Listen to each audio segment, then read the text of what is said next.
Karon, kani street naman po na akong buhok. Maingon na pug ka. Na nagpa-street na pug buhok, murang angayan. Today is another day of Pax to Pax Live and I want to share pak. Nagplansya akong buhok, ako lang i-share sa inyo ha. Na, pero wag gihapon ay pag humagplansya no gipaningot kay ko. Mao yan nangalukot ra gihapon. Mao gyud gihapon ning naungan ni. Mao ra gihapon ni. Mao ra walay lain.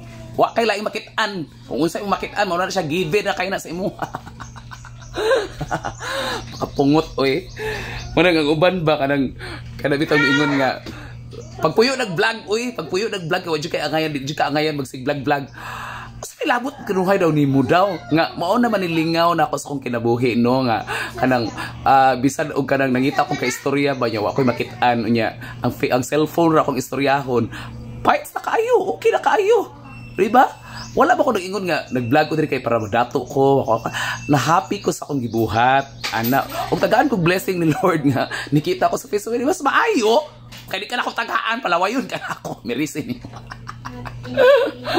ay nako katawanan eh. Pero actually no thankful kay ko kasukad gyud ga content bitaw ko daghan kay ko kadang daghan kay nakaingon sa mga oy pak na pak ikaw dai na daghan kay naging anas ko and also kadang daghan kayo og kanang ingon nga oy tagaan ta ka og mauni nya pagpa Gcash magana daghan mo request ingon ana pero wala ko ka try anang ning income jud ko sa Facebook sa taon mo uy unsa pa na inyong unahuna ba nag-advance kung ikaw na mag-content creator po di ka diyan imuha di ay unsay labot na ako labot imo oy papiktos juga makalabot kay ka tanan na lang ako na gibuhat imong bantayan imong himantayan